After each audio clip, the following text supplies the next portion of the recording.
Eh bien, hier, nous avons appris que Victoria Alonso quittait le navire Marvel Studios. La première question que nous pouvons nous poser, c'est qui elle est? C'est vrai, qui est cette personne? Alors, sachez qu'elle est vraiment très très très très haut placée du côté de Marvel. En tout cas, était, puisque là. Alors tu vas me dire, mais pourquoi t'en rigoles? J'en rigole parce que, selon les dernières choses qui sont sorties, alors à voir quand il y aura une officialisation ou un article précis avec des témoignages, mais selon Chris Lee, donc un journaliste de Vulture aux États-Unis, eh bien, bon débarras. C'est vraiment bien qu'elle ne soit plus là et on va vous expliquer pourquoi. On, qui est on? Je suis seul. Mais du coup, pour une petite précision, Victoria Alonso, alors même si on en avait déjà parlé hier, mais est ou était une productrice exécutive du côté de Marvel Studios, elle s'est en allée et ça a été, on ne sait pas encore pour l'instant si c'est effectif ou si elle l'a appris vendredi, mais en tout cas, elle, parce que je ne sais pas s'il y a les préavis, tu sais, aux États-Unis, tout ça, je ne sais pas, c'est vraiment un autre système du côté professionnel, quoi. Excusez-moi, j'ai un fou rire. Mais du coup, Victoria Alonso était donc limite une du top 3 de Marvel Studios, vraiment très très très très très impliquée dans les différents petits programmes. Et donc, comme je vous l'ai dit, Chris Lee a donné d'autant plus d'informations. En tout cas, on peut supposer que c'est fiable parce que c'est un grand reporter du côté de Vulture, mais attendons quand même quelque chose d'un petit peu plus gros pour dire que c'est le cas. Donc là, on va quand même utiliser le conditionnel quand on ne lira pas ce qu'il a écrit. Ce qu'il a écrit, ce qu'il a écrit. Frérot, tu rajoutes des petites connexions entre les mots qui n'ont pas lieu d'être. Pourquoi faire ça? Mais, du coup, bon débarras. Bon débarras parce que, du coup, elle s'occupait de la partie VFX, animation, etc. Donc si on avait des effets spéciaux pas hyper foufou, ce n'est pas de la faute des animateurs, ce n'est pas de la faute de ceux qui créent les VFX, mais la faute du temps qu'on leur a laissé et la faute de, en partie, Victoria Alonso. Vous allez me dire, oui, mais c'est une productrice, elle n'a pas à faire ça. Si, vous allez voir à quel point c'est une personne qui est méchante. On est dans Marvel Studios là, on vient de se débarrasser d'un méchant, d'un antagoniste. C'était peut-être l'antagoniste de The Marvels ou de Thunderbolts, on ne sait pas du tout, peut-être. Mais du coup, on va évoquer tout ceci ensemble. Et juste pour vous dire, c'est vrai qu'hier j'avais utilisé un ton un petit peu solennel et je vous avais même demandé sur l'Instagram de Nuage si pour vous ça vous faisait peur et ça pouvait marquer une certaine fin de Marvel Studios. Je m'explique. Parce que quand tu vois le départ de grosses personnalités dans le studio, ça peut nous faire penser que tout est en train de changer. Est-ce qu'on aura le même MCU qu'on avait auparavant? N'hésitez pas, je vous ai laissé en description les liens pour aller suivre Nuage, qui est donc le média qu'on a avec Comics Guardian, un petit média, voilà, pas plus qu'il y a un ton, n'hésitez pas à aller voir tout cela. Et du coup, je vous avais laissé un sondage. Et c'est vrai que j'étais bah, un petit peu inquiété, dirons-nous, puisque je m'étais dit, bon, alors, il y a quelqu'un de haut placé qui part. Qu'est-ce que ça va donner? Comment est-ce qu'on va se réorganiser? Mais est-ce qu'elle est partie? Visiblement, par rapport à ce que je vais vous lire tout à l'heure, non.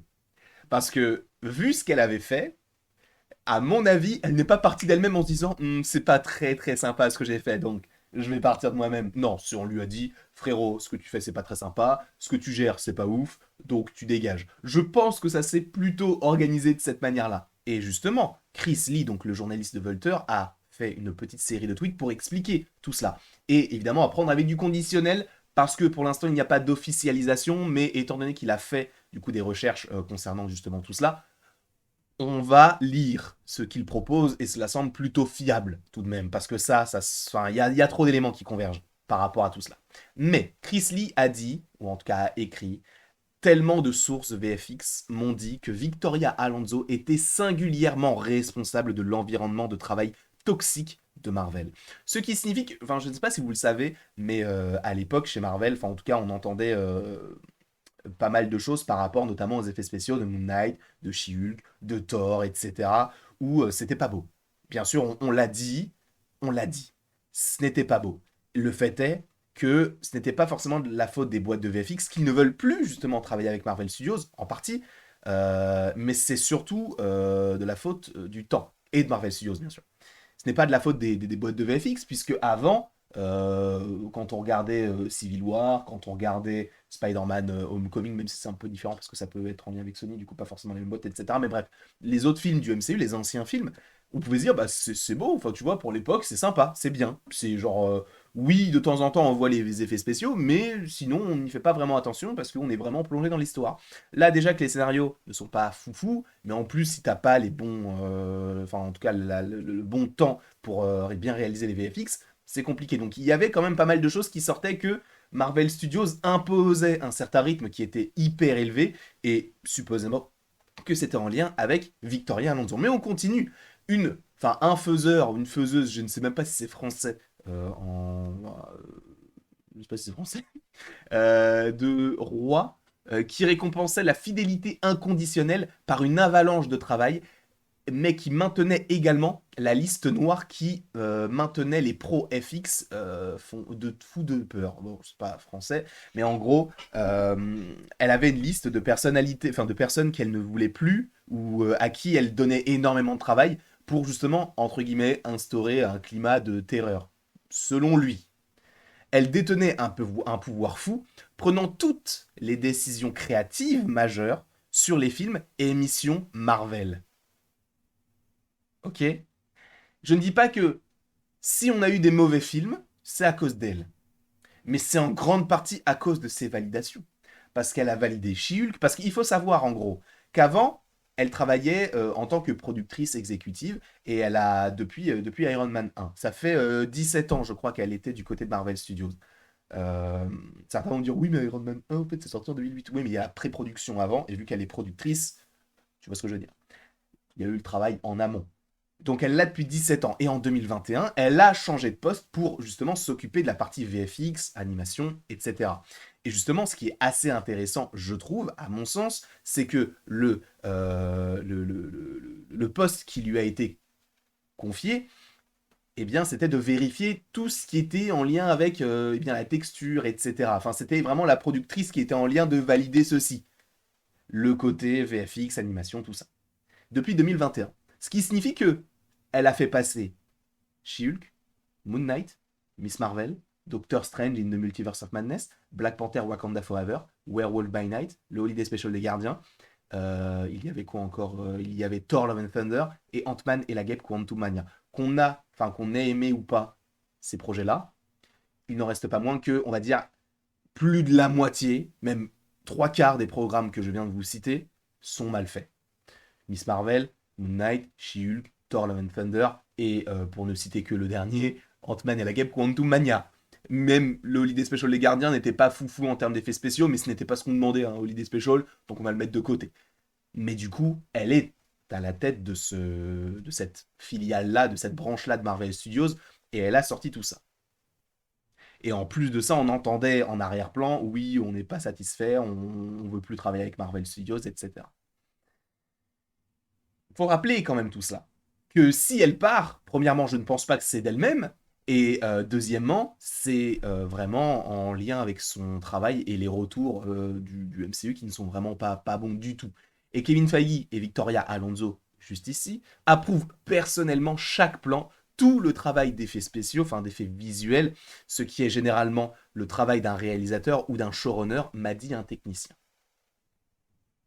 C'est quand même fou qu'un producteur valide chaque plan, sachant que c'est le travail. Après, pour certains vont dire, bah oui, mais en fait, c'est pas nouveau, parce que Kevin Feige, en gros, les films qui sortent, c'est un film Kevin Feige, tu vois. Sauf possiblement les films où tu as des réalisateurs avec des personnalités fortes et des visions claires, comme Sam Raimi avec Doctor Strange. De toute façon, on savait à partir de ce moment-là que Kevin Feige voulait être moins sur le côté où on regarde ce que font les réalisateurs, mais c'est vrai que quand tu vois les réalisateurs qui ont été choisis pour Captain America New World Order, pour les Thunderbolts, même pour Blade en soi, ce ne sont pas des réalisateurs qui ont un vrai bagage derrière eux, tu vois. Le réalisateur de Captain America New World Order, il a fait un film Cloverfield et apparemment il n'était pas ouf.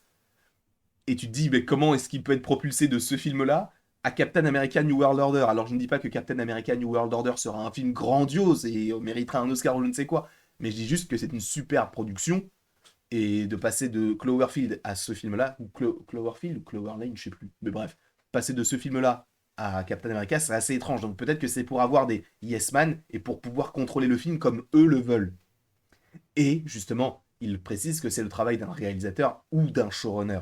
Et après, tu vas me dire, oui, mais pourquoi est-ce qu'il vire Victoria Alonso, sachant que Kevin Feige lui aussi faisait ça? Tu ne peux pas virer Kevin Feige, parce que c'est lui le patron. Si tu vires Kevin Feige, qu'est-ce qu'on fait? Que faisons-nous? Regardez pour du côté de DC, alors ça n'a pas été le même cas de figure, mais quand Snyder est parti, ça a été très compliqué pour Warner parce qu'il fallait continuer son univers sans pour autant être trop sur ce qu'il a fait parce qu'il fallait quand même que ce soit un peu familial friendly, etc. D'où Shazam, d'où les différents films Birds of Prey, etc. Même si bon, Birds of Prey c'est un peu sanglant, mais bon, bref. L'idée était de se dire, bah oui, si on vire Kevin Feige, c'est compliqué. Alors je ne dis pas que Kevin Feige est sur la sellette, bien sûr que non, mais c'est vrai que bah, enfin, un de ses bras droits n'est plus là. Et à mon avis, ce n'est pas de son fait, de cette personne-là.